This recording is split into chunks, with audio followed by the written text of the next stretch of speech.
where we don't just skim the surface of knowledge. We take those tricky, powerful concepts and, we really excavate every useful nugget, transforming them into tools you can use immediately. Exactly. And today, we are undertaking, I think, a really critical deep dive. Oh, yeah. We're looking at a powerful, but, let's be honest, often misunderstood engine of the English language. We're talking about the present perfect tense. That's the one. Our listener shared a comprehensive stack of sources focused entirely on this structure. And our mission today is very targeted.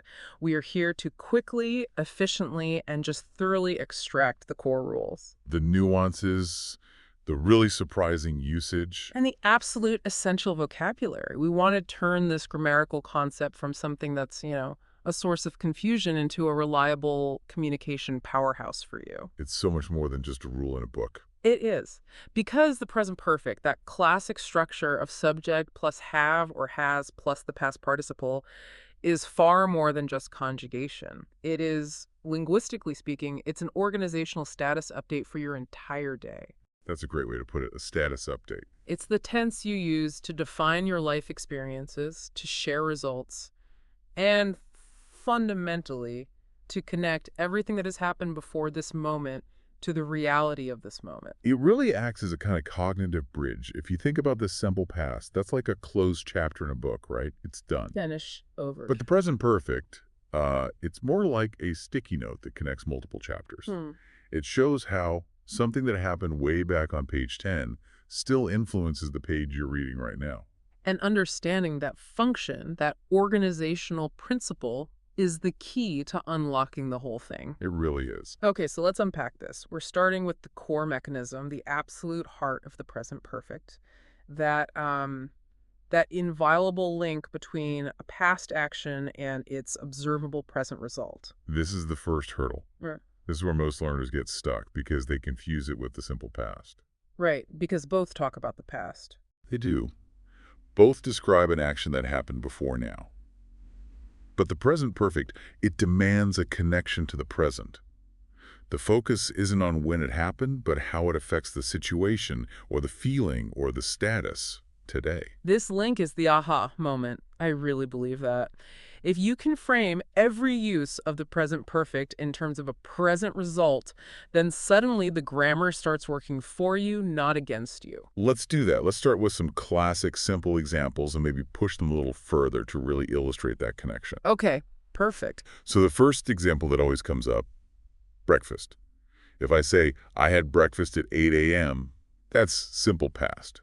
The action is finished, the time, 8 a.m., is specific and also finished. And the listener knows you ate, but that's it. There's no current status update on your hunger level. The information is just locked in the past. Exactly. It's localized entirely in the past. Now, contrast that with the present perfect. I have had my breakfast. Okay. The action is done, but the critical result is the implied current status. You're communicating, I am fed, and therefore, I am not hungry now. The result is immediate, and it's relevant to the current conversation. Like if someone offers me a donut, I can say, oh, no thanks, I've had breakfast. Precisely. Let's take a more dramatic example. Imagine you're frantically looking for your wallet. Okay, I've been there. We all have. If you say, I lost my wallet, using the simple past, it implies a definite event. Maybe it happened last week. It doesn't necessarily tell us if the problem is still ongoing. You might have found it since then. That's a crucial distinction. It's just a historical fact at that point. But if you use the present perfect, I have lost my wallet, what are you communicating to the person you're speaking with? You're communicating that the problem is right now. The result is, I do not have my wallet now. The lack of the wallet is the present result. It's an active problem. Yes. The past action, the losing, creates the present inconvenience. That's the link. So if I say my car has broken down, the present result is that I'm standing on the side of the road and I probably need help. If I just said my car broke down, the listener might assume it happened yesterday and I've already dealt with it. The present perfect updates the status to current emergency.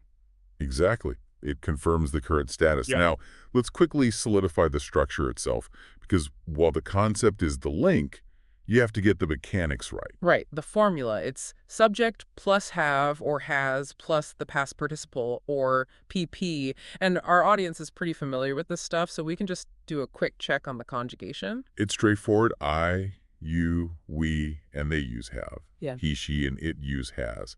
And that's the auxiliary verb, the helper verb that carries the tense. And you can't get that wrong. If you say, she have finished her work, it's just grammatically incorrect. It has to be, she has finished her work. That's the baseline. It is. But the real challenge, and where the depth lies, is in that main verb, the past participle. We have to separate the tidy regular verbs from the messy, irregular ones. the very messy irregular ones. Regular verbs are pretty reliable. You just add ed. So check becomes checked, work becomes worked. Clean becomes cleaned. The linguistic mechanism is simple, but the cognitive principle is the same. The action of cleaning in the past results in the currently clean status of my apartment. It looks so nice now. Right. But English, bless its heart, loves to complicate things with irregular verbs. These just require memorization. There's no way around it. You just have to drill them. And specifically, the past participle form. The sources really emphasize some key examples. The verb have itself becomes had. So you say, I have had a long day. Okay, and drink becomes drunk, as in, she has drunk all the juice. And this is a common mistake, isn't it? People say drank. All the time. They confuse the past simple form with the past participle. They might say, I have drank coffee, but it has to be, I have drunk coffee. That third column of verbs is just non-negotiable for the present perfect. Right, and eat becomes eaten. We have eaten all the cookies. Another critical one is make, which becomes made. He has made a profound impact. Or take becomes taken. The train has taken us far away. Now, let's zoom in on that famously tricky verb the sources pointed out. Read. Ah, yes. The silent trap for learners. The spelling for all three forms, present, past, and past participle, R-E-A-D, it's identical. But the sound, the pronunciation, it changes dramatically. It does. When we use it in the simple present, we say read, like a reed instrument. I read every day. But when we use it as a past participle in the present perfect, I have read the book, the pronunciation shifts completely. It shifts to red, like the color. It's a sort of a linguistic homage to its history, but it is a modern headache. It really is. That's why context is everything. If I say, I read a book every night, it's present tense read. But if you tell me, I have read 3 books this month, that little auxiliary verb, have, it instantly flags that read must be the past participle, so you have to pronounce it read. You can't make that mistake in English without sounding just a little bit off. It's a key indicator. It is. And once you master the mechanics of the past participle, you start to see that the present perfect doesn't just talk about the result of a single action. It also talks about duration. Okay, this is another foundational element, isn't it? It's a gap a lot of learners miss. A huge gap. This is where we shift from a single finished task, like eating breakfast, to a continuous state that stretches from the past right up to this very moment. We're talking about using the present perfect with markers like since and for. Right, so actions or states that started in the past and are still true now? Exactly. If you want to communicate that you currently live somewhere, for example, you can't use the simple past. Let's use that housing example. If I say, I lived in Berlin for 5 years, the simple past, lived, immediately tells the listener What? that you don't live there anymore. Right. The action is 100% finished. The result is that I left. But if you want to communicate that you are still a resident, you absolutely must use the present perfect. I have lived in Berlin for 5 years. The present result is that I am, right now, a Berliner. The duration is the critical link. And the two adverbs, for and since, are the signals for this, and they are not interchangeable. Okay, let's break that down. For tells us the length of time, the length of the duration. A specific period of time, it quantifies the time span. So for 2 weeks, for 6 months, for a long time. It answers the question, how long? So I have worked here for 10 years. The total quantity of time is 10 years, and that duration continues right up to this moment. Correct. Now, since is fundamentally different. It doesn't give a quantity. It gives a starting point. The starting line. Starting line. It pinpoints a specific moment in the past when the action began. We use it with a specific clock time, like since 7 a.m., or date since Tuesday, since 2018, or even another event, since I moved to London. So if I started working here in 2015, I would say I've worked here since 2015. The difference is subtle but vital. For is the distance traveled, since is the starting line. And we have to emphasize a crucial point here that ties back to our first discussion. The present perfect is only used with unfinished time periods. This is a major source of error, even for advanced learners. A huge one. It's the difference between this morning when it's 10 a.m. and this morning when it's 4 p.m. Talk us through that. Well, if I say I have drunk 3 coffees this morning and it's 10 a.m., that's correct. Why? Because the morning is an unfinished time period. I could still drink more.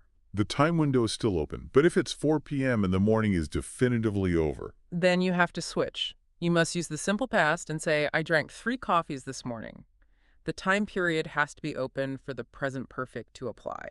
whether you're talking about today, this week, this year, or since 2018, that is the ultimate test. Does the action or the time window connect to now? If yes, present perfect. If no, simple past. And that depth, the difference between result, duration, and these time frames, is what truly defines the tense, which leads us perfectly into how we communicate the timing of those results. Especially when we use the tense to map out the status of our current day. Exactly. So we've established that the present perfect functions as this organizational tool, a kind of status update for your to-do list. And this is where 3 critical adverbs enter the picture. They are the linguistic status lights of your daily life. Just, already, and yet. But before we get to the positive updates, the finished tasks, we have to be able to talk about the things that are still pending. Yes, the negative form. It's simple, but it's essential for using yet. To make it negative, we just add not to the auxiliary verb. Have not or has not. And in conversation, of course, we almost always use the contractions. Haven't and hasn't. So if a task is still undone, we communicate that status. I haven't called the office. She hasn't started the report. And the current result of that past inaction is the present need to do the task. It's still on the list. Okay, now let's bring in the adverbs, starting with just. This adverb is like a turbocharger for the present perfect. It signals extreme recency. Yeah, it implies the action was completed only a moment ago. When you use just, you're emphasizing the freshness of the result. Give us an example. Okay, if you walk into a room and the heating turns off at that exact moment, you might say the heating has just turned off. It places the finished action right at the doorstep of the present moment. And the placement is important, right? So just usually sits right between the auxiliary verb and the past participle. I have just received a message. Not, I just have received a message. No, that sounds clunky. Correct placement makes it flow. Think about a chef. A customer asks, is the soup ready? And the chef has literally just ladled it into the bowl, they'd say. I've just finished preparing it, and the present result is that the soup is steaming hot and ready for you now. Perfect. Okay, moving on to already. This is a great adverb for expressing surprise or speed. Yes. We use it exclusively in positive sentences, and it communicates that an action happened sooner than expected, or at least sooner than the listener thought it would. So it's about exceeding expectations. Pretty much. Imagine you have a complex task, like editing a long document. Your colleague expects you to work on it all day, but you finish by 10 a.m. You announce, I have already finished the editing. And the already emphasizes the quick completion. It makes a listener react with surprise, like, wow, that was fast. Exactly. It's often a marker of efficiency. They have already reached their sales target for the month. The result is surprising because it happened prematurely. And again, placement is key. Yeah. Between have-has and the past participle. The sources did note that already can sometimes go at the end of a sentence for, like, heavier emphasis.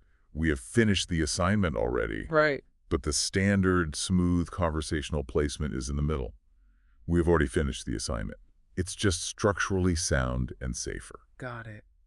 And that brings us to the most critical adverb for communicating incompletion and expectation. Yet. The organizational status light for pending tasks. Right. and yet is unique because it's only used in questions and negative statements. It signals that the speaker expects the action to happen, or is asking about that expectation. It's a direct counterpoint to already. So let's take that classic organizational question. If I ask, have you started your big project yet? I'm not just asking for information. No, you're signaling that the project is expected, it's required, there's an underlying assumption there. And the negative response must contain yet to complete that expectation loop. No, I haven't started it yet. Meaning the action is expected, but the present result is that it remains undone. And crucially, yet almost always sits at the very end of the clause. Think about daily logistics. Has the postman delivered the mail yet? The present result of the delivery, or lack thereof, affects our plans now. And if the answer is no, he hasn't delivered it yet, we have to adjust our schedule. We wait. So mastering this trio of adverbs, just, already, yet, it lets you communicate the nuance of time without having to use the simple past and specific time markers. It really elevates your language. It makes your status updates incredibly clear. And speaking of clarity, the present perfect is also a master of spatial awareness, defining movement and location. Yes. But there's a small specific nuance here that really divides the experts from the novices. It does. We're talking about the distinction between been and gone. This is a classic confusion point, isn't it? Because both been and gone are past participles of the verb to go. But their meaning in the present perfect couldn't be more distinct. And the difference hinges entirely on the present result, which is the person's current location. Okay, let's start with gone. If we use hashev gone, what is the present result? The person is absent, they are still physically at the destination or on their way, and they have not returned. So the journey is ongoing in terms of the current situation. Exactly. If someone asks us about our colleague David, and I say, David has gone to the post office, the listener understands immediately that David is currently not in the building. He's not available to talk now. The absence is the present result. Correct. Now, contrast that with been. If someone uses hashev been, the present result is the complete opposite. The person completed the journey and is now back. Back at the point of origin, or at least back where the conversation is happening, the focus shifts entirely from their location to the experience of the trip. So I have been to the post office this morning. The result is that the letters are mailed, and I am back in the office ready for the next task. My location, me being here, is confirmed by the use of been. Because if I had said gone, I wouldn't be here talking to you. You couldn't be. So if you say, she has been to Paris 3 times, you're talking about her life experiences? She went, she came back, and that experience is now part of her identity. You're not implying she is currently in France. No.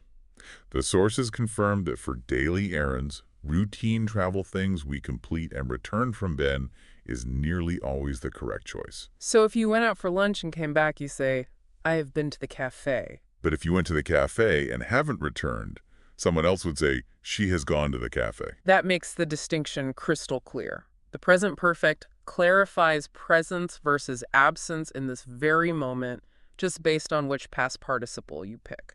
And once we move beyond the organizational status of the day, the present perfect becomes the tool we use to define our entire lives.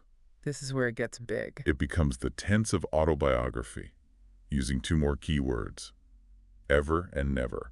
So we're shifting the time frame now from today or this week to the period between your birth and this exact second. A massive spanning window of time. And ever is the interrogative tool here. We use it to ask if an experience has occurred at any point within that huge lifetime frame. And it's almost exclusively used in questions, right? Almost always. It's the tense of defining characteristics. Have you ever traveled outside the country? Has she ever won a major award? The question is asking for a lifetime status update on that specific achievement or experience. A classic, maybe lower stakes example is always good. Have you ever tried bungee jumping? The action, the jump, happened in the past, but the result. The knowledge, the memory, maybe the scar. It's all relevant to your present identity. And when the answer to that type of question is definitive and negative and spans that entire lifetime, we bring in never. Never is used to emphatically state a negative experience that has persisted from birth until now. It provides a negative status update about your existence. So if I'm explaining my skill set, I might say, I have never learned to code. The result is that currently I am a non-coder. The past non-action creates the present status. And this is where the present perfect reveals its true depth. It's not just a tense. It's a way of mapping your personal history. Hmm. When you say, I have never met a famous person, you're using the present perfect to draw a boundary around your lived experience up to this very moment. It defines the constraints of your knowledge or activity. This combination, it's really something. The ability to articulate immediate results with just already yet long-running duration with since and for, and then full-scope life experiences with ever and never. It's why the present perfect is arguably the most powerful and versatile tense in conversational English. It handles complexity, nuance, and biographical scope all at once. It allows you to speak with incredible precision about the state of things now, even if the original cause was years in the past. It's the connective tissue of conversation. That really feels like a complete picture. We've moved from the microscopic, the simple conjugation, all the way to the macroscopic defining a lifetime. So let's pull all these threads together now for our listener. This deep dive has really focused on turning rules into practical usage. So here is the final synthesis, the 4 core applications. Okay, first, the fundamental building block, structure. Have os plus the past participle, and please memorize those irregulars. Second, remember its dual function of connection. It's either communicating a specific, immediate result, I have lost my keys, which means I can't drive now. or it's communicating duration. I have lived here since 2010, which means I am currently a resident. Third, remember its use for your daily status, defining what's finished and what's pending. And this is where you really rely on the precision of those adverbs, just for very recent. All ready for sooner than expected. And yet in questions and negatives for things you expect to happen. And finally, number 4. Remember the essential nuances that clarify your personal history and location. The difference between been, you went, and returned. The focus is the experience. And gone. You went and you were still there, so the focus is the absence. And of course, the use of ever and never for defining your entire life experience. The sources really made it clear that mastering this tense provides a massive upgrade in communication. You stop talking about isolated events and you start talking about status. You are always providing the listener with the current organizational state of affairs. And that concept, organizing the status of finished versus unfinished tasks, that leads to our final challenge for you. Since the present perfect helps you clearly delineate what has and hasn't been completed today. We challenge you to identify one meaningful, non-essential task, something that gives you personal satisfaction, not just a professional obligation that you have not finished yet. And when you complete that task, what satisfying present result will it create for you? Yeah, will it be the relief of having finally organized those old photos? Or maybe the joy of having finished that challenging novel you started months ago? Use the clarity of the present perfect to organize your priorities, define your current state, and guide your next move toward a more satisfying present result. Keep connecting the past to the present, and the language will just flow. We hope this deep dive has given you everything you need to confidently wield the power of the present perfect. Thank you for diving in with us.